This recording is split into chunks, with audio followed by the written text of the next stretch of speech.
Welcome to Rai study IQ। हमारा जो daily practice session चलता है शाम वाला, इसमें हमारा छठवां आज प्रैक्टिस सेट है। इससे पहले 5 सेट में कवर करा चुका हूँ, जिसमें प्रत्येक सेट में 40 क्वेश्चन थे।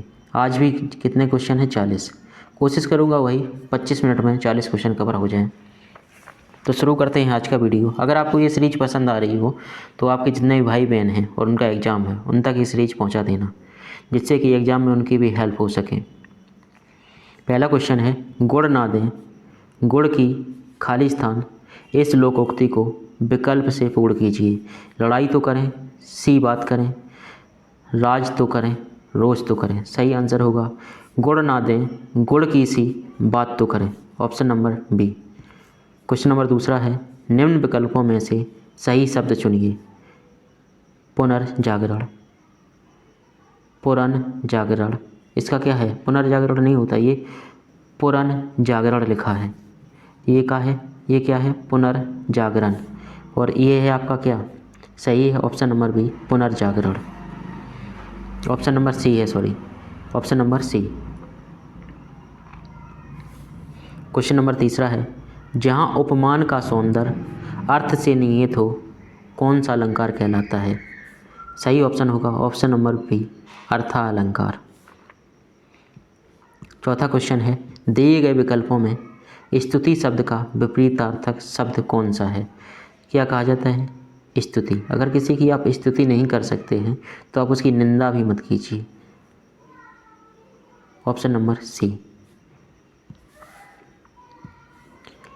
जिस संज्ञा या सर्वनाम शब्द की विशेषता बताई जाए वह क्या कहलाता है? जो विशेषता बताते हैं वो क्या कहलाते हैं? जो विशेषता बताते हैं उन्हें क्या कहलाते हैं? वो कहलाते हैं क्या? विशेषण। और जिसकी विशेषता बताई जाए वो क्या कहलाता है? विशेष। क्वेश्चन नंबर छठवां है, दिए गए विकल्पों में गोष्ठी शब्द का पर्यायवाची कौन सा है? कलेवर, काया, कोश, सभा। सही ऑप्शन होगा ऑप्शन नंबर 4, सभा। गोष्ठी का एक और पर्यायवाची होता है क्या? संसद। क्वेश्चन नंबर 7, दिए विकल्पों में वस्तु का बहुवचन शब्द पहचानिए।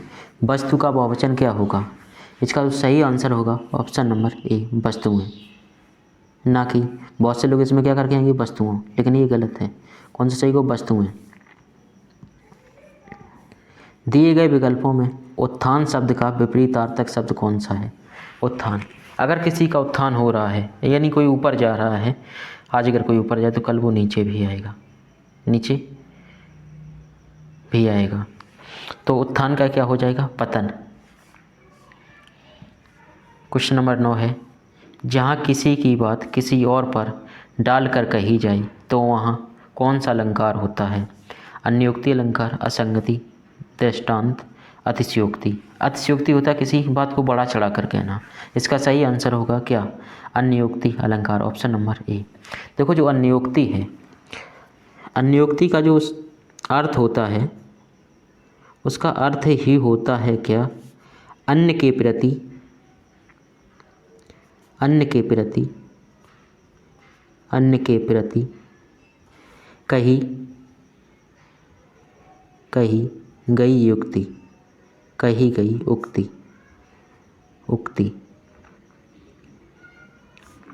जो किसी दूसरे के बारे में कही जाए उसे को क्या कहते हैं? अन्योक्ति। क्वेश्चन नंबर 10 है, दिए गए विकल्पों में से सही का चयन कर रिक्त स्थान भरिए। इस ग्रंथ को इतिहास की खाली स्थान से भी महत्वपूर्ण रचना माना जाता है। इतिहास की पन्ने, तुलना और इतिहास की दृष्टि से भी महत्वपूर्ण रचना माना जाता है। Option number C. Question number 11 है, भगवान शब्द का स्त्रीलिंग शब्द कौन सा है? भगवान शब्द का भागवान, भगनी, भागवती या भगवती। इसका सही ऑप्शन होगा ऑप्शन नंबर बी, भगवती। क्वेश्चन नंबर 12 है, कितनी नावों में कितनी बार। इस रचना के,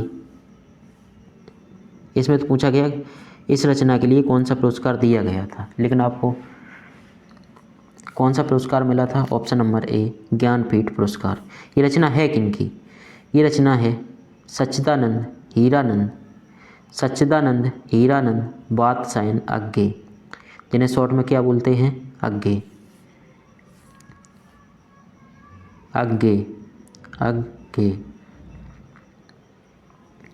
इस रचना के लिए इन्हें कब ज्ञानपीठ पुरस्कार जो मिला था वो मिला था 1978 ईस्वी में। 1978 ईस्वी में सच्चिदानंद हीरानंद वात्स्यायन अज्ञे को क्या मिला था? ज्ञानपीठ पुरस्कार। कब? 1978 ईस्वी में। रचना कौन सी थी? कितनी नावों में कितनी बार। अगर आपसे क्वेश्चन पूछा जाए कि सच्चिदानंद यानी कि अज्ञे को किस रचना के लिए ज्ञानपीठ पुरस्कार मिला था, तो वो रचना थी कौन सी? कितनी नावों में कितनी बार। घोंसलों का बहुवचन शब्द दिए गए विकल्पों में कौन सा है? घोंसलों का बहुवचन शब्द, घोंसला का बहुवचन शब्द, घोंसला का पूछा है तो इसका देखो, घोंसलों का बहुवचन शब्द क्या होगा? घोंसला का बहुवचन शब्द क्या होगा?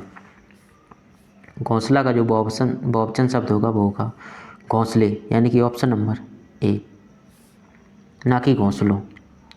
ये वाला नहीं होगा। क्वेश्चन नंबर 14 है, बारिश बहुत ज़्यादा हो रही है। बारिश बहुत ज़्यादा हो रही, इस वाक्य में ज़्यादा क्या है? क्रिया है, संज्ञा है, सर्वनाम है या क्रिया विशेषण है? इसका सही ऑप्शन है ऑप्शन नंबर डी, क्रिया विशेषण। क्वेश्चन नंबर 15 है, निम्न विकल्पों में से सही वाक्य पहचानिए। हम परस्पर में प्रेम से रहना चाहिए। हमें परस्पर में प्रेम से रहना चाहिए। हमें परस्पर प्रेम से रहना चाहिए। हमें परस्पर से प्रेम में रहना चाहिए। हमें परस्पर में प्रेम रखना चाहिए। सही ऑप्शन होगा ऑप्शन नंबर बी, हमें परस्पर प्रेम से रहना चाहिए। क्वेश्चन नंबर 16 है, जहाँ अन्य व्यंजनों की एक बार स्वरूपता व क्रमशः आवृत्ति हो, वहाँ कौन सा प्रास यानी कौन सा प्रास अनुप्रास के ही क्या होते हैं? ये भेद हैं कौन? छेकानुप्रास, वृत्तानुप्रास, लाटानुप्रास में कौन सा प्रयुक्त हो, कौन सा प्रास प्रयुक्त होगा? तो इसका जो सही आंसर है वो होगा ऑप्शन नंबर ए, छेकानुप्रास। क्वेश्चन नंबर 17 है, प्लेटो प्रत्ययवादी व आत्मवादी दार्शनिक थे। इसमें त्रुटि बतानी है किस में है। वो तो सीधे ही दिख रहा है, किस में दिख रहा है?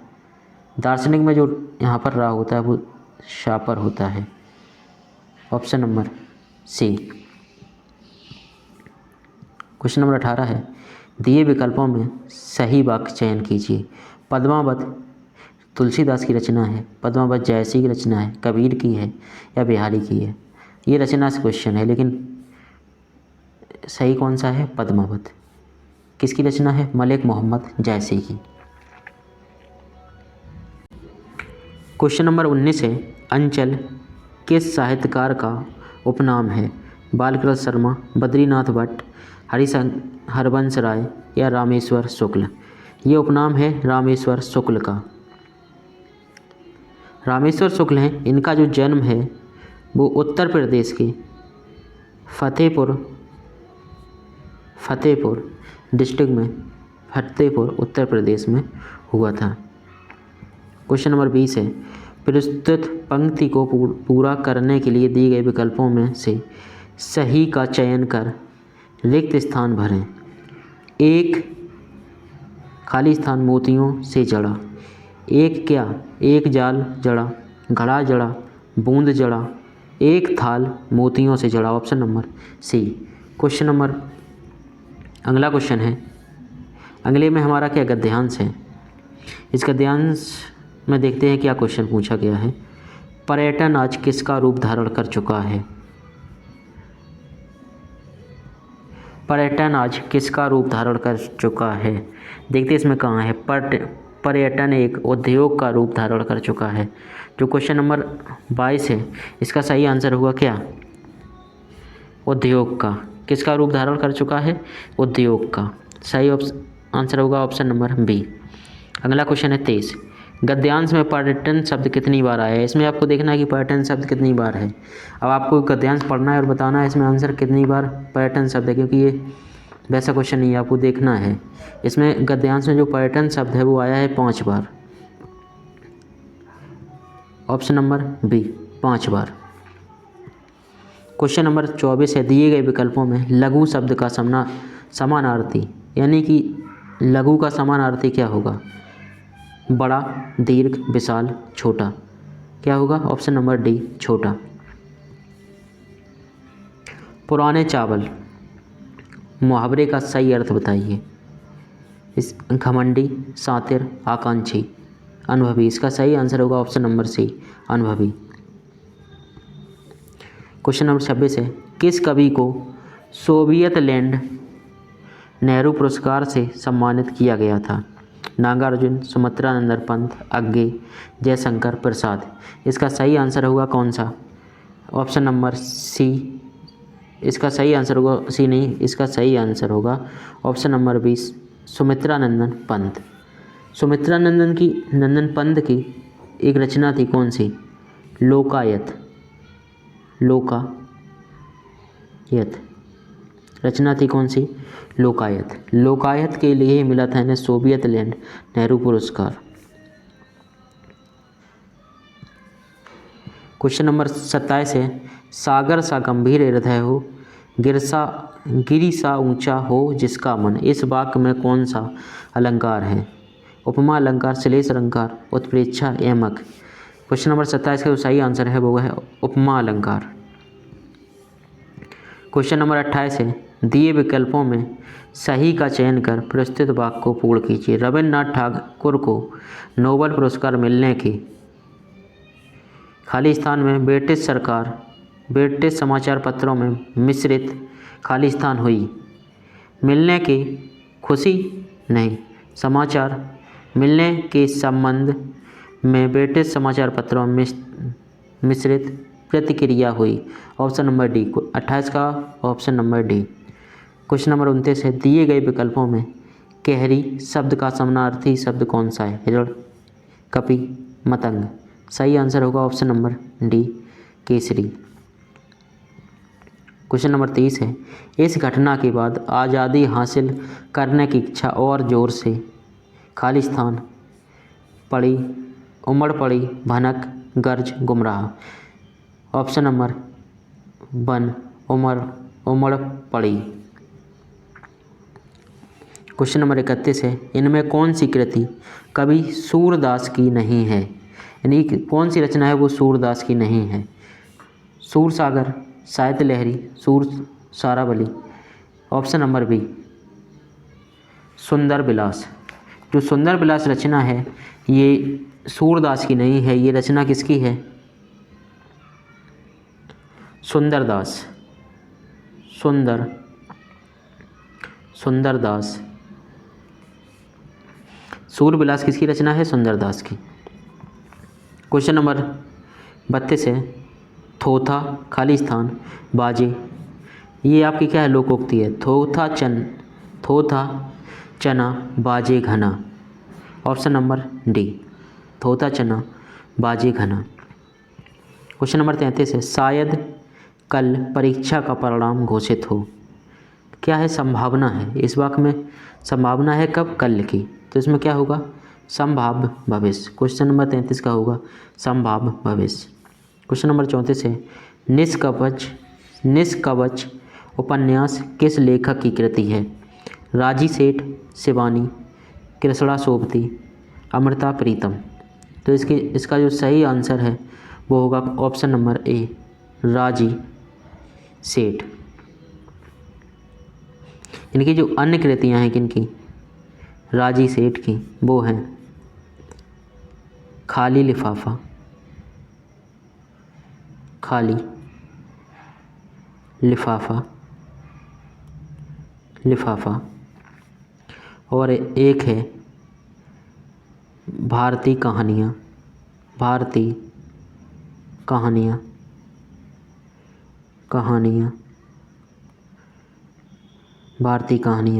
एक और इनकी रचना है गमे हायत में मारा, गमे हायत में मारा। इसमें आपको एक मेरे क्वेश्चन का जवाब देना है कमेंट बॉक्स में कि कृष्णा सोबती की कौन सी रचना है।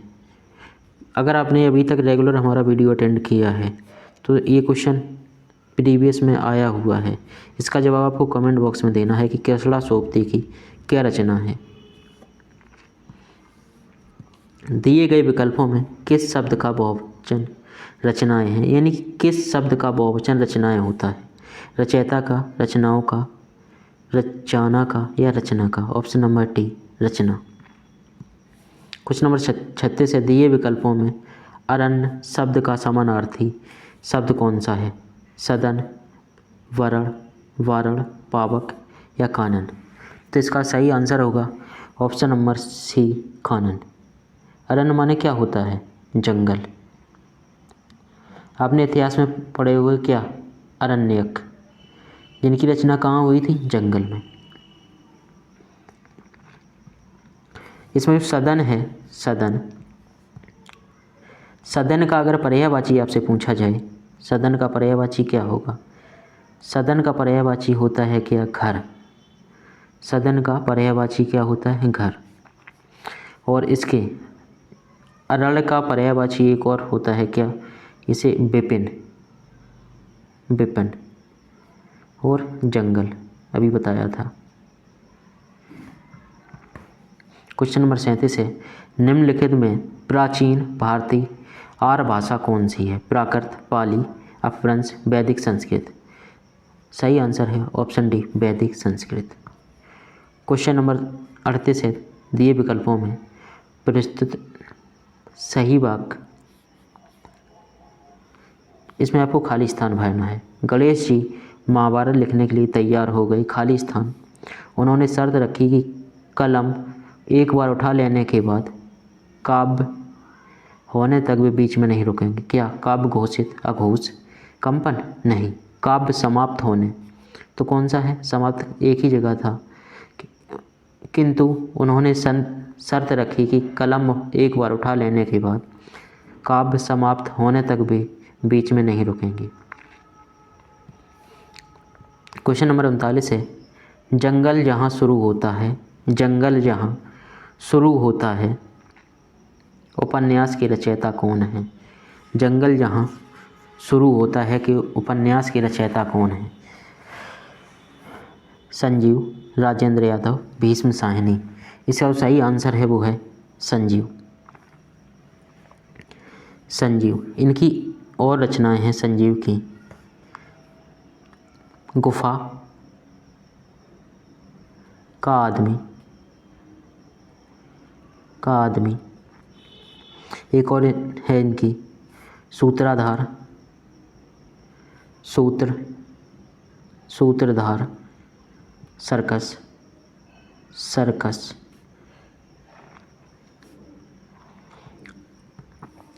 क्वेश्चन नंबर 40 है, गर्व करना विकल्पों में दिए हुए किस मुहावरे का अर्थ है।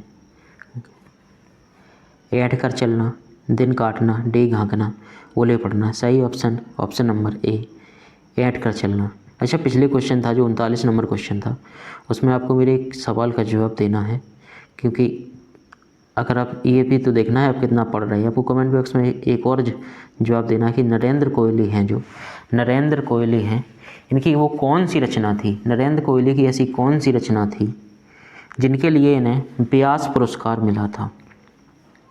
कौन सी रचना थी जिसके लिए इन्हें व्यास पुरस्कार मिला था। और इसी रचना, जो इनकी रचना है जिसके लिए इन्हें व्यास पुरस्कार मिला था, अगर आपने वीडियो देखा है तो इन्हें एक और पुरस्कार मिला था उसी रचना के लिए, वो भी आपको बताना है वो कौन सा पुरस्कार था। तो ये था हमारा प्रैक्टिस सेशन। अगर ये वीडियो आपको पसंद आ रहा है तो जितना ज़्यादा हो सके अपने दोस्तों में इससे शेयर कर देना, जिससे उनकी भी हेल्प हो सके, क्योंकि पेपर नज़दीक आता जा रहा है। कल फिर मिलते हैं इसी टाइम पर। Thank you for watching this video.